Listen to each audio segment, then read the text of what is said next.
సుమన్ టీవీలో మీ business promotions కోసం ఈ కింది నెంబర్ను సంప్రదించగలరు.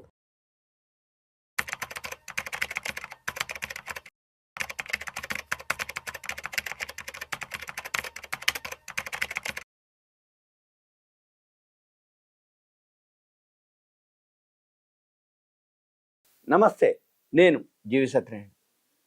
ఇప్పుడు అక్షయ తృతీయ ఏప్రిల్ 30వ తారీఖు బుధవారం రేపు వస్తుంది. అయితే అక్షయ తృతీయ రోజు చాలామంది సెంటిమెంట్ ఏంటిదంటే ఎంతో కొంత బంగారం కొనాలి అనేది ఒక సెంటిమెంట్.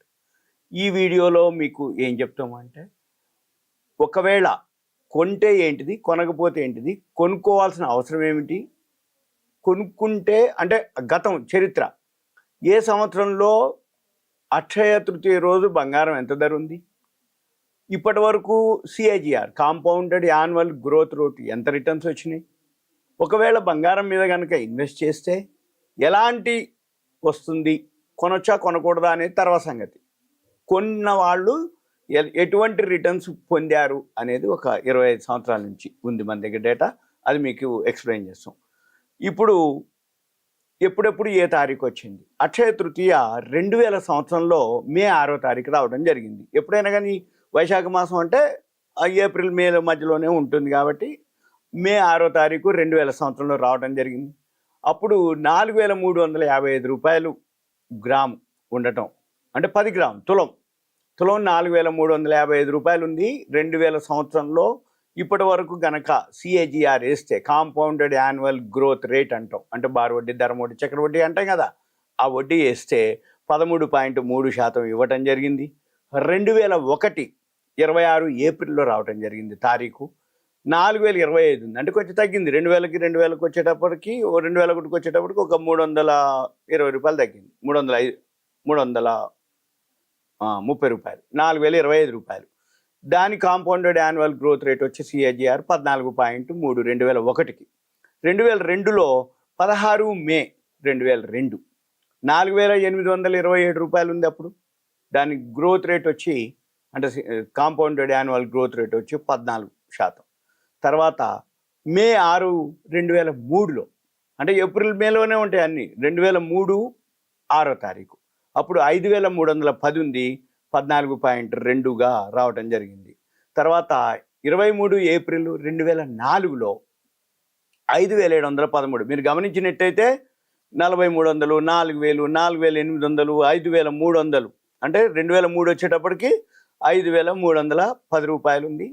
ఇవి నేను చెప్పే ధరలు ఏవైతున్నాయో అక్షయ తృతీయ రోజునే మాత్రమే ధరలు ఇవి. అంతకుముందు రోజులు అప్ అండ్ డౌన్లు ఉంటాయి, సీజన్ అన్ సీజన్ ఉంటుంది, ఇవన్నీ ఓకే. కాకపోతే మనం ఒక ప్రామాణికంగా ఏంటిది, అక్షయ తృతీయ కాబట్టి అక్షయ తృతీయ రోజు ఏ సంవత్సరం ఎప్పుడెప్పుడు కనుక మనం ఉండి ఆ రోజు కొనుక్కున్నా కానీ ఈ రోజు వరకు ఎంత రిటర్న్స్ వచ్చింది అనే దానికోసం ఒకటి తెలుసుకోవటం అనేది ఒకటి. రెండోది, మనం ఒకవేళ పోయిన సంవత్సరానికి మనకు తెలిసి ఉన్నప్పుడు ఎంత ఉంది ధర, మళ్ళీ ఇప్పుడు 1,00,000 రూపాయలకు కొంచెం అటు ఇటుగా ఉంది 100లో, మళ్ళీ వచ్చే సంవత్సరం ఎంత ఉంటుంది అనే దానికోసం, ఐడియా కోసం తప్ప వేరే విధంగా కాదు. ఇక 2003లో 5310 రూపాయలు, 14.2%. 23 ఏప్రిల్ 2004 5713 రూపాయలు ఉంది, 14.5 రావడం జరిగింది సిఏజిఆర్. 2005లో 11 మే 2005 6113 రూపాయలు, 14.9% సిఏజిఆర్. 30 ఏప్రిల్ 2006 9520 రూపాయలు, 13.1%. April 20 2007 9352 14 CAGR. మే 8 అనమాట, కరెక్ట్గా 2008లో మే 8 2008లోనే, అంతా ఒకటే సెంటిమెంట్ అనమాట. అప్పటికి 11,726గా రావడం జరిగింది, 13.4 సిఏజిఆర్. 2009లో 27 ఏప్రిల్ రావడం జరిగింది, 14,792. ఆ రోజు అప్పటికి పెరగడం మొదలుపెట్టింది 2008 నుంచి 2009కి వచ్చేటప్పటికి పెరగడం జరిగింది. 2009లో 14,792, 12.6%. 2010 మే 15కి వచ్చింది, 18,000 అయింది అప్పటికి. 18,177 రూపాయలు 12%. 2011 మే 6వ తారీఖు 22,000 అయింది 11.3%. 2012లో 24 ఏప్రిల్ 29,055 రూపాయలు అయింది 9.9% సిఏజిఆర్ ఇప్పటి వరకు. తర్వాత 2013లో మే 13వ తారీఖు 26,000, కొంచెం తగ్గింది అప్పటికి, 26,890 11.5%. 2014 మే 2వ తారీఖు 29,480 11.6%. తర్వాత మళ్ళీ 2015 21 ఏప్రిల్ తగ్గింది కొంచెం, 26,950 13.9%. మళ్ళీ 2016 మే 9వ తారీఖు 30,330 రూపాయలు అయింది 14%. 2017 28 ఏప్రిల్ 29,620 16.3%గా ఉంది. తర్వాత 2018 ఏప్రిల్ 18, మళ్ళీ అప్పుడు కూడా కరెక్ట్గా అన్నీ అనమాట. 2008లో అట్లా కలిసింది, 2018 మళ్ళీ ఏప్రిల్ 18 బుధవారం వచ్చింది, అప్పుడు కూడా 31,410 రూపాయలు 17.8%.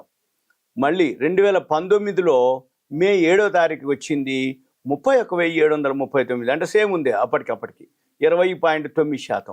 ఇక 2020 వచ్చేటప్పటికి ఏప్రిల్ 26వ తారీఖు రావడం జరిగింది, ఒక్కసారిగా 46,353 రూపాయలు, అంటే 31,000 నుంచి 46,000కి పోయింది, 16.4% రావడం జరిగింది. మళ్ళీ 2021 మే 14 వచ్చేటప్పటికి 47,452, మే 21 మే 14 శుక్రవారం వచ్చింది 47,452 20.2. తర్వాత 2022 మే 3వ తారీఖు మంగళవారం వచ్చింది 52,670 రూపాయలు 23.4%గా రావటం జరిగింది. 2023 ఏప్రిల్ 22 61,080 రూపాయలు 27.3%గా రావటం జరిగింది. తర్వాత 2024 మే 10వ తారీఖు శుక్రవారము 73,240 35.1%గా సిఏజిఆర్, అంటే 2023 నుంచి 24 నుంచి ఇప్పటికి 35%. ఇప్పుడు మళ్ళీ మనం 2025 ఏప్రిల్ 30వ తారీఖు బుధవారము 73,240 ఉన్నది, 1,00,000 రూపాయలకి కొన్ని వందల్లో తేడాతోటి రేపు ఉంటుంది. ఇది అన్నమాట. అంటే 2000 నుంచి 2025 సంవత్సరానికి గోల్డ్ యొక్క ఏదైతే చరిత్ర ఉందో, అంటే మనము అక్షయ తృతీయ రోజు కనుక సెంటిమెంట్ కనుకోండి, లేకపోతే సేవింగ్స్ అనుకోండి, కొనుక్కుంటూ పోతే ఒక్క 2-3 ఇయర్స్ నుంచే బాగా పెరగటం జరిగింది. అంటే 2022-21 నుంచి 47,000 నుంచి 52,000, అక్కడ ఒక 10% అట్లా 52 నుంచి 61,000కి పోయింది 2022 నుంచి 23. మళ్ళీ 23 నుంచి 24కి ఒక్కసారి 12,000 పెరిగింది. 24 నుంచి 25 వచ్చేటప్పటికి 73,000 నుంచి 1,00,000 రూపాయలకి వచ్చింది. ఎందుకు వచ్చింది అనే దానికి చాలా రీజన్లు. షేర్ మార్కెట్ పడిపోవటం, ఆర్థిక వ్యవస్థలు చిన్న భిన్నం అవ్వటం, రష్యా ఉక్రెయిన్ వార్ రావటం, ఈ జియోపొలిటికల్ వార్లు, ఇప్పుడు పాకిస్తాన్ లాంటివి ఇటువంటివి, లేకపోతే ట్రంప్ ఎలక్షన్స్, ఆయన యొక్క డిసిషన్స్, వీటన్నిటితోటి ఇప్పుడు గోల్డ్ 1,00,000 రూపాయలకి చేరటం. ఇదంతా మీకు అవేర్నెస్, ఎడ్యుకేషన్, ఇన్ఫర్మేషన్, ఐడియా కోసం మాత్రమే. అక్షయ తృతీయ రోజు సెంటిమెంట్ అనేది ఒకటి, అది అంటే ఒక భావన అనమాట. అంటే ఇది కొనుక్కుంటే మంచిది అనేది. వీటికంటే కూడా సేవింగ్స్ అనేది ఒకటి అవుతుంది. అయితే నా ఉద్దేశ ప్రకారం మీరు ఎప్పుడైనా కానీ ఏ గోల్డ్ కొన్నా కానీ ఆర్నమెంట్స్ కొనకుండా 24 క్యారెట్స్ ప్యూర్ గోల్డే కొనుక్కోండి, కాయిన్స్. ఎందుకు అంటే ఎప్పుడైనా ఎక్స్చేంజ్ చేసుకోవడానికి ఉంటుంది, క్యాష్ ఉంటుంది, అంటే దానికి తరుగులు అంటే మేకింగ్లు వేస్టేజ్లు ఉండవు. ఆర్నమెంట్స్ అనేటప్పటికి మేకింగ్లు వేస్టేజ్లు మళ్ళీ మనం ఎక్స్చేంజ్ చేస్తే మళ్ళీ అవన్నీ మేకింగ్లు వేస్టేజ్ల కింద పోతాయి, అవుట్డేటెడ్ అంటారు, మోడల్స్ బాగుండవు అంటారు. వాటి బదులు కాయిన్స్ అయితే 100% సేఫ్, మీకు ఎటువంటి ఏముండదు, మెదలకుండా ఎప్పుడు కావాలనుకుంటే అప్పుడు మనం క్యాష్ చేసుకోవచ్చు. ఓకే, థ్యాంక్ యూ, సెలవు.